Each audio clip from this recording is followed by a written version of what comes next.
ఇంకోటి నేను ఉన్నాను, ఒక ఆలోచన వచ్చింది. నేను ఉన్నది కనుక ఆలోచన వచ్చిందా? ఆలోచన ఉండబట్టి నేను వచ్చిందా? ఉదాహరణకి నేను ఉన్నాను, ధ్యేయంగా ఉన్నాను. నేను ఉన్నాననే ధ్యేయంగా ఉన్నాను. ధ్యేయంగా ఉన్నాననే ఆలోచన ఉండబట్టే నేనున్నాను ఆలోచన వచ్చింది అనుకుంటావా? నేనున్నాను ఆలోచన వచ్చిన తర్వాత దేహం ఉన్నాను ఆలోచన వచ్చిందా?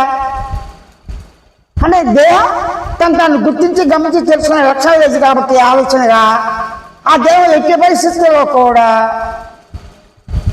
తనను అంటే ఎరుక లక్షణంతో ఉన్న తనను గమనించే లక్షణంతో సాక్షి చైతన్యాన్ని అనుకునే తలంపు భావన గమనించలేదు.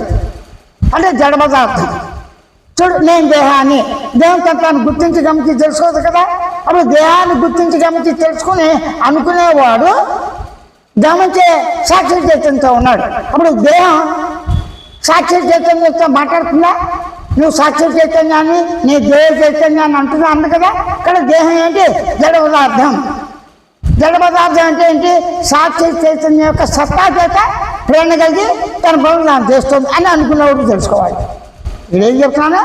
సాక్షి చైతన్యం యొక్క సత్తా చేతనే సాక్షి చైతన్యం యొక్క వివర్తం ఉంటుందని, సాక్షి చైతన్యం యొక్క శక్తుల చేతనే నీ దేహము జ్ఞాన కర్మ ప్రాణేంద్రియాలు మూడు అవస్థలు గుణాలు అన్నీ కూడా ప్రేరణ పొంది వాటి వల్ల చేసుకుంటున్నాయి అని నువ్వు అనుకునేవాడు గ్రహించాలి.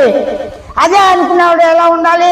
సాక్షి చైతన్య లక్షణం నందు తనంతో తానే అంటే సాక్షి చైతన్య లక్షణం ఉందని తెలుసుకునే ఎరుక లక్షణంతోనే, సహజ ఎరుక లక్షణంతోనే, సహజ జ్ఞాన లక్షణంతోనే, సహజ జ్ఞాపక లక్షణంతోనే ఎరుకనంటే ఎరుకగా నీవే ఎరుకనంటే ఈ గ్రహించిన గుర్తించిన దేహము దేశమైనటువంటి సర్వ సుఖాలు దుఃఖాలు మంచి ఆలోచన అన్నీ కూడా ఆ సాక్షి చైతన్యంలో ఉన్న ఎరుక లక్షణం నందే పుట్టి పెరిగి లయిస్తున్నాయి.